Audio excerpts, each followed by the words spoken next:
Skin maceration is something that most people confuse with dandruff. So today I'm going to break down the difference between maceration and dandruff, because there's a difference. So let's get into it. For all of my OGs, hey girl, and for all of my new subscribers, my name is Sendal. I am a licensed cosmetologist, research scientist, herbalist, and a couple of other things. Maceration occurs when the skin becomes overly saturated with water and moisture. This causes the skin to soften, swell, and even break down. Now here on the screen, here are a few examples of the type of maceration that everybody's used to seeing if you know what maceration is.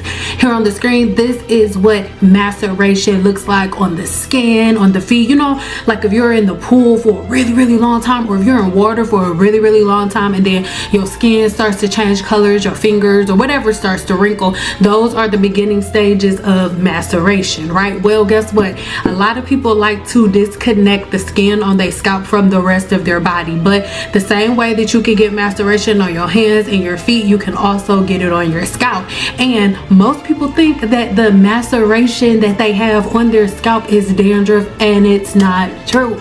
You have maceration on your scalp, girl, that ain't dandruff. So let's break it down. And this is one of the main reasons why no matter how much dandruff shampoo you use, no matter what products you put on your hair, it sometimes probably feels like the dandruff is getting even worse. This happens for multiple reasons, but one of the main reasons why women with naturally curly hair are experiencing more than ever is because over the last 12 years, everybody has been taught that leaving their hair wet, or allowing their hair to air dry, or not using blow dryers, and just doing all of these different versions of stretching their hair, which causes them to either add water to the hair or add products that are made with water. So all of your creams, all of your creams, all of your leave-in conditioners, all of these sprays that are made with water, especially your gels, right? A lot of people use the gels and stuff, and actually put gels and things of that nature on the scalp,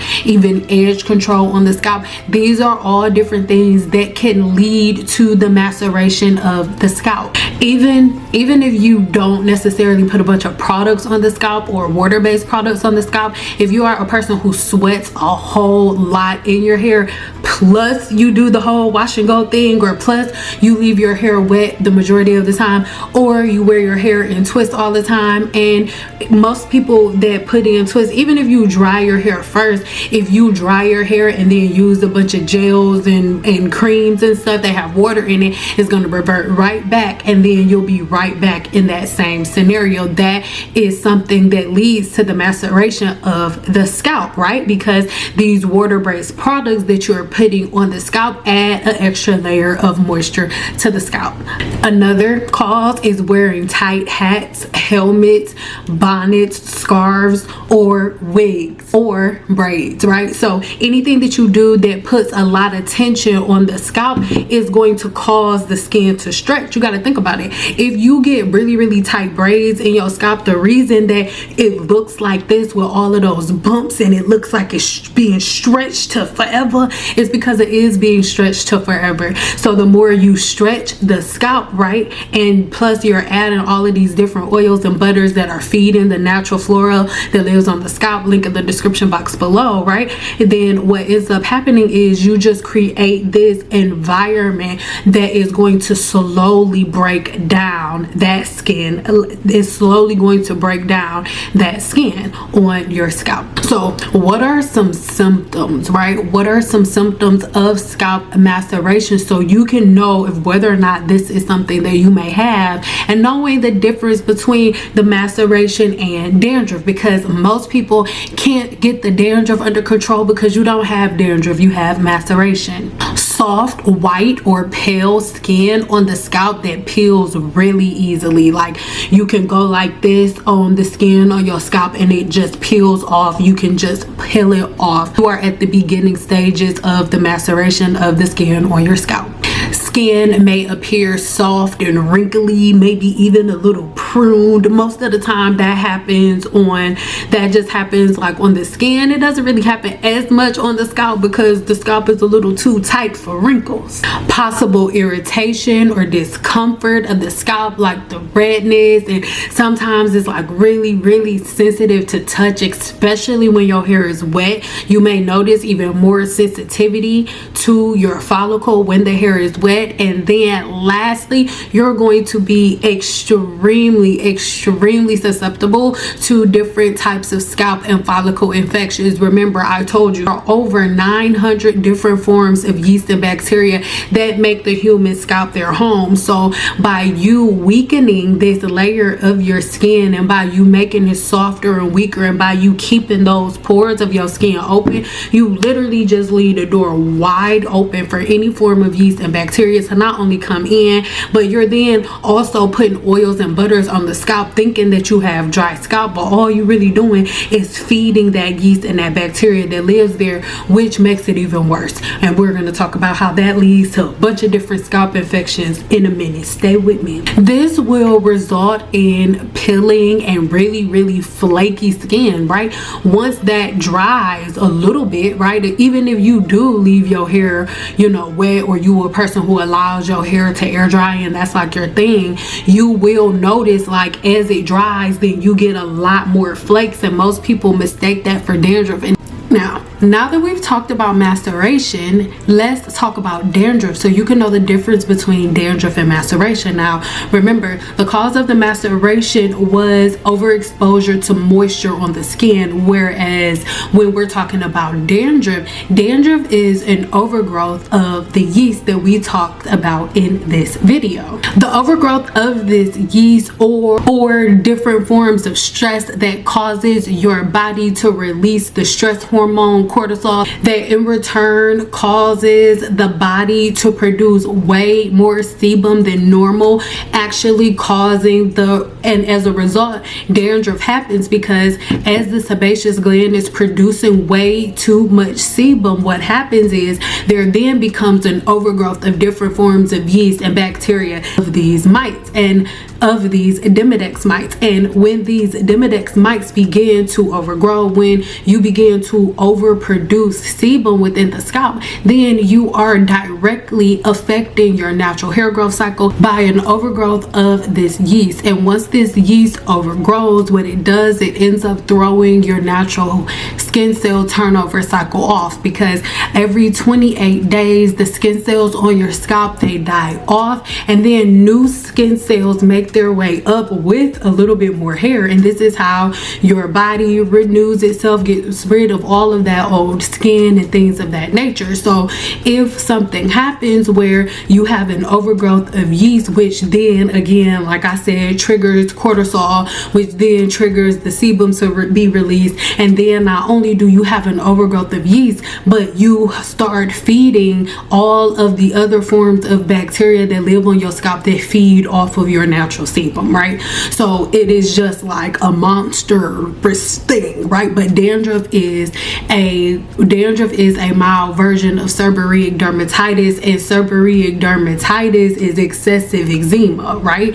So these are things that I really want you to think about, because they are all connected. They're all interconnected into the same form of skin disorders. It's all an overgrowth of sebum, right? An overproduction of sebum. And this is what a lot of people don't understand, because when you have an overgrowth of yeast and bacteria on the scalp, when you have too many oils and butters on the scalp, the instant result is yeast infections of the follicle and different bacterial infections of the follicle, because almost every single form of yeast and bacteria that is on your scalp is there for one thing and one thing only, and that is for your sebum. So the more you clog the scalp, the more you put on the scalp, the more you change the natural environment of the scalp, you will then cause an overgrowth or imbalance of the skin's natural floral, right? So again, make sure you check the video link in the description box below in that playlist, because in this playlist I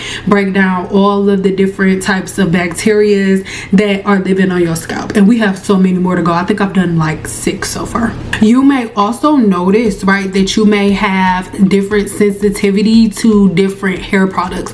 A lot of people blame certain hair products. Oh, that made my scalp burn, or this made my scalp feel like this. But in reality, it's not the products. In reality, you just have a scalp, and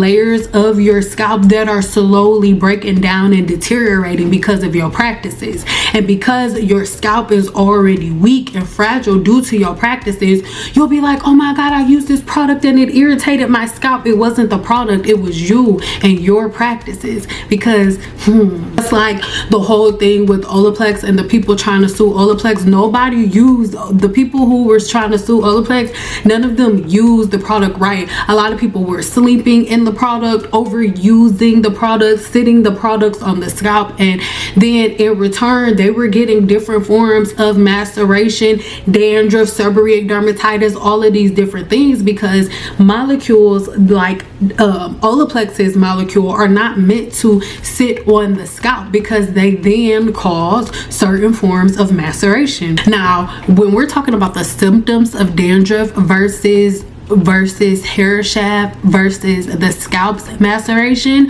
you will notice a difference in color. So when we're talking about dandruff, when we're talking about maceration, it's going to be like a white film. But when we're talking about dandruff, it's going to have more of like a yellow hue to it, because we have an overproduction of that sebum, of that yeast, and it's clogging together and forming different layers. So all of that sweat, all of the products, the oils, the butters, the dead skin, everything that you putting on your scalp, even all of the butters that you constantly putting on your hair that you're like, I only put it on my hands.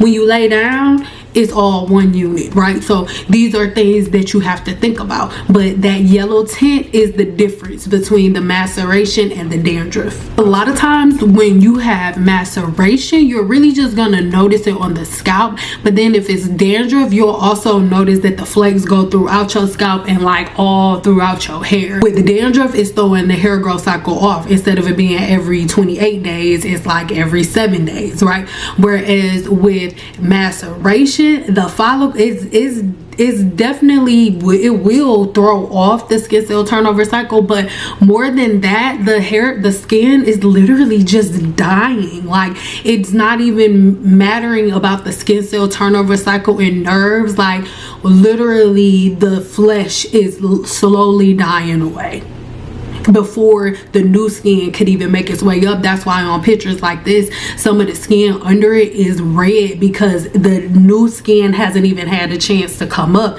That skin is just falling away. And that's the same thing that happens on your scalp. Like, if you're just randomly, like, you haven't put any chemicals in your hair or nothing, but you have like burning and itching in a certain spot, and then a couple of days later you notice like redness, and then later on, maybe a couple of weeks later, around that same spot, you also have a scab, right? Different scabs and stuff in your scalp for no reason. Most likely you have maceration on your scalp. Now, the appearance is going to be like really dry, like flaky, and then the appearance is going to be a lot more visible on the hair than it is with the maceration. The flakes are typically a little smaller and a lot less uniform than the flakes that you see with maceration, right? Maceration, it could be a big old piece of your skin. When it comes to skin cell turnover, it's like skin cell turnover with dandruff, it's a lot more like smaller little flakes. I really hope I find the pictures that's good enough for y'all.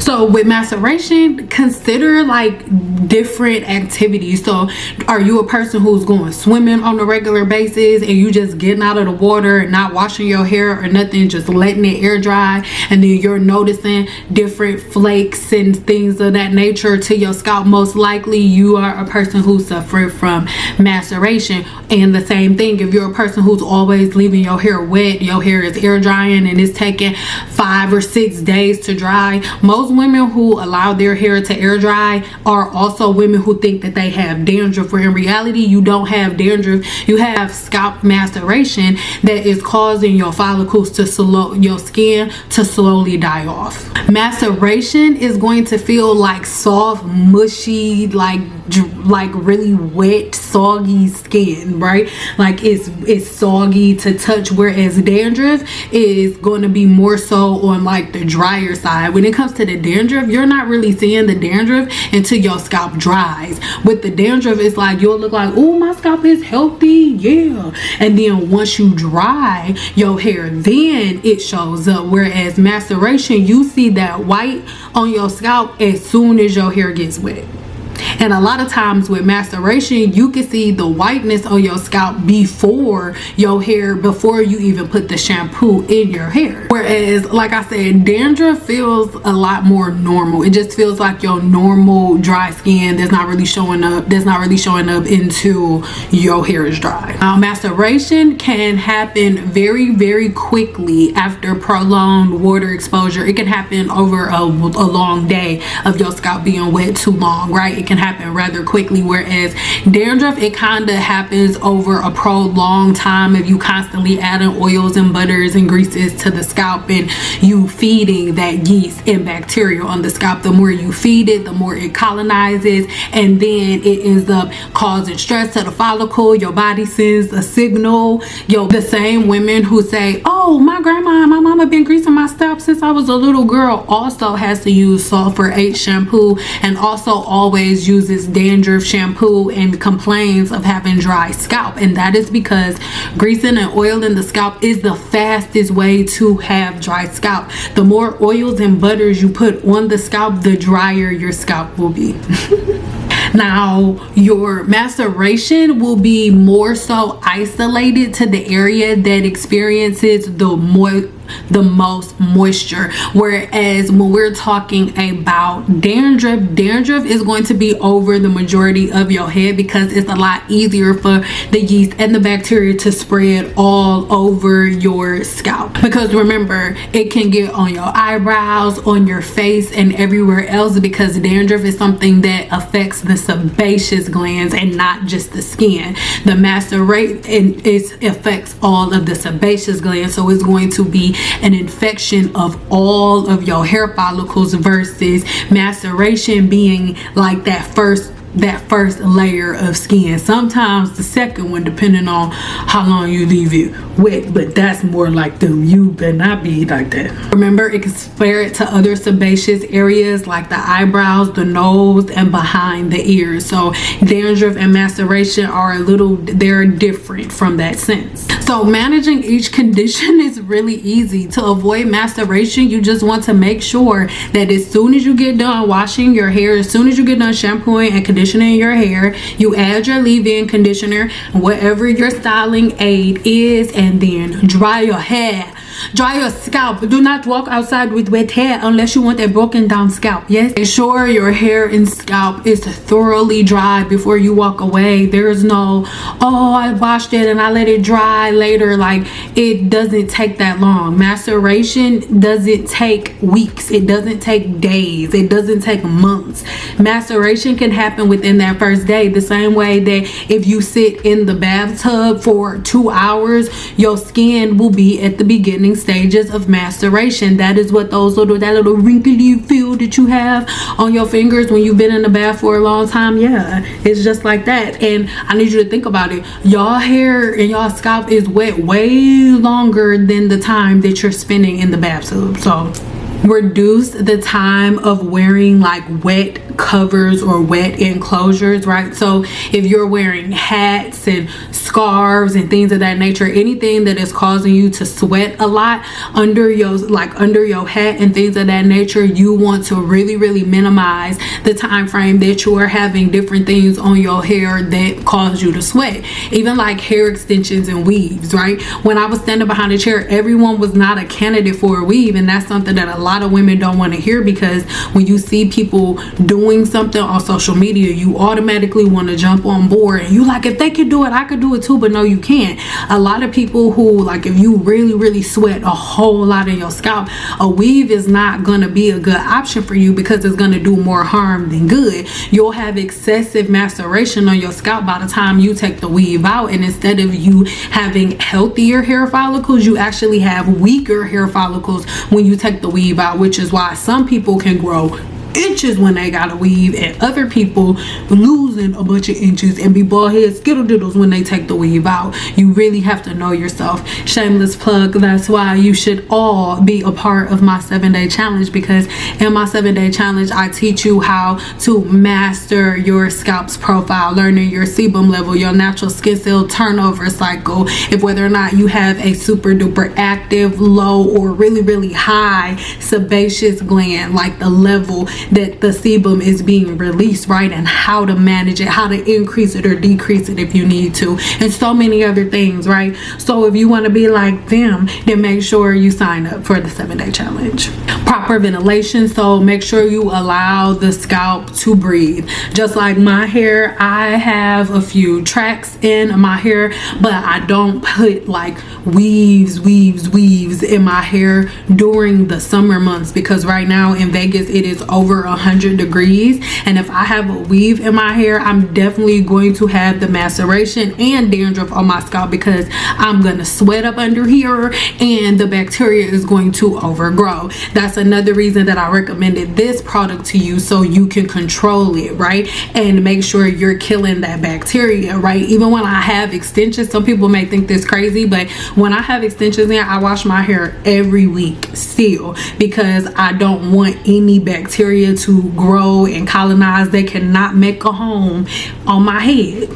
For dandruff, you are going to want to get some medicated shampoos so you can begin to start to kill that form of yeast. When it comes to dandruff and even seborrheic dermatitis, it's pretty easy to handle it at home without going to the dermatologist, right? So I'll put in the description box below, I'll put the links for these 2 shampoos and all of the other shampoos that I recommend for dandruff and seborrheic dermatitis, as well as the absolute best herbs for you to use to control these forms of yeast within the body. 2 for dandruff and avoiding dandruff is regular shampooing. The more you shampoo your hair, the less likely that form of yeast is going to be colonizing on the scalp. By you keeping the scalp clean, you keep the natural flora that is on the scalp very balanced, which in return really keeps your chances of inflammation and dandruff really low and minute. Literally, the solution is of avoiding dandruff and different forms of scalp inflammation is keeping your hair clean. Next up is going to be scalp care, avoiding heavy hair products, oils, butters, and greases on the scalp. I know that over the years everybody believes that black women need oil in the scalp, and I will have you know that God did not make black women's scalp any different than everybody else's. The only difference between our follicles than anybody else's is the size of it. So because of the size of it, the sebum comes out slightly slower than everybody else's. Not it's coming out slow, but it's not as fast as everybody else's, versus somebody having so much sebum coming out that is uncontrollable, versus your sebum coming out, your sebum getting to the point that could happen after like a couple of weeks, right? You can make it 2 weeks versus somebody else with a larger follicle can only make it 2 days. So that is the difference. But please understand that the tightness of your curl has nothing to do with the rate in which sebum flows out of your follicle. It doesn't. All you have to do is comb your hair to get your sebum from your scalp to your ends. But if you're greasing the scalp because you believe that you don't have natural oil, you're going to slow it down, and you're going to slow down the oil but increase the levels of yeast and bacteria that are on the scalp. Understand, if you're having a hard time seeing the oil oil, your natural oil. If your scalp is always dry, it's because you're adding oil and feeding the natural bacteria that lives there. And by you feeding it, it can colonize and it can have more and more babies, and they're there to eat your sebum. So if you're adding oil, you're actually creating more people to come eat your oil. And then you want to know why you ain't got no oil when you keep letting them stay there rent free. Oh my God.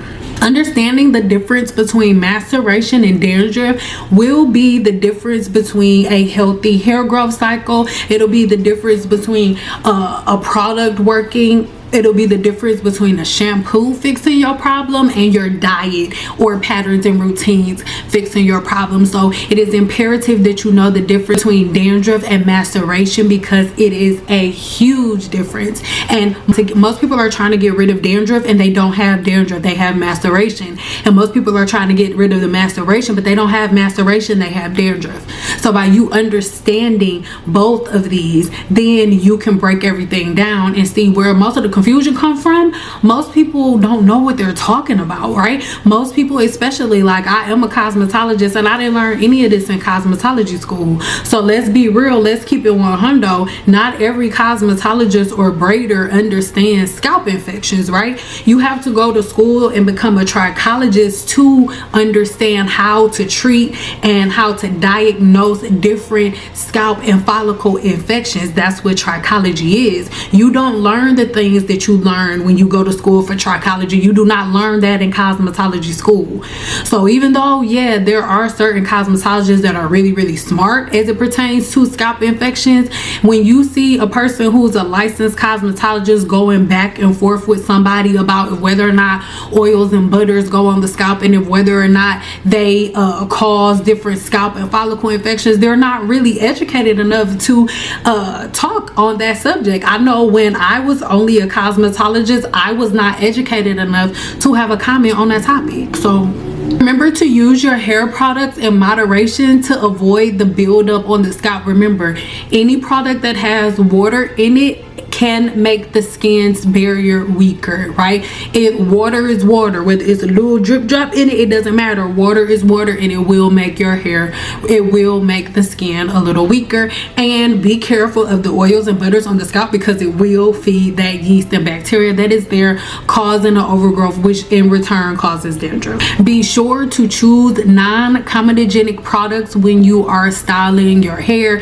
especially if you're somebody who's trying to either grow their hair out or trying to fix any type of follicle infection. The word comedogenic means a product's ability to block the pores or the follicle. So make sure that you learn a little bit more about the comedogenic scale. I have a video in the description box below. Learn a little bit more about that scale to determine what products you should or shouldn't use. Remember, regular washing and shampooing removes extra buildup from products and things of that nature, and drying and killing the yeast and drying the hair properly prevents the skin from getting weaker, mushier, and breaking down. Making sure the scalp is dry and the skin is dry completely closes the pore, so that way all of these forms of yeast and bacteria can't just get in freely, right? When you have your hair wet, any skin, if your skin is wet, the pores are open. We know that. We've been knowing that since we were kids. It hasn't changed. So here are a couple of herbs within the apothecary that help you to control the maceration on the scalp, and even helps to kill some of that yeast that is within the gut. Now, the first thing that you have to get your hands on is oregano. I love oregano. Oregano is a powerhouse. It is number one within my arsenal, right? Anytime I have a client that has a yeast infection, anytime I have a client that has a dandruff or anything, right? Seborrheic dermatitis, oregano is what we go to. And oregano is amazing because oregano can literally attack the cell membrane of that yeast and bacteria that lives in the scalp. So it literally destroys it at its source and it can't reproduce. The cells within the yeast, they can't communicate with each other, so they can't reproduce. Oregano literally destroys them. Watch this video in the description box so you can learn even more about oregano and all of its properties and how it can help you kill all of the yeast and bacteria within the scalp. If you have dandruff or any type of overgrowth of yeast and bacteria in the scalp, oregano is going to be number one. Number two is going to be nettle. Now, we don't have nettle as a tea within the apothecary, but we do have nettle as an extract. Both nettle, oregano is available in our oregano and spearmint blend and within an extract, but nettle is only available in extract form. Within nettles helps the body to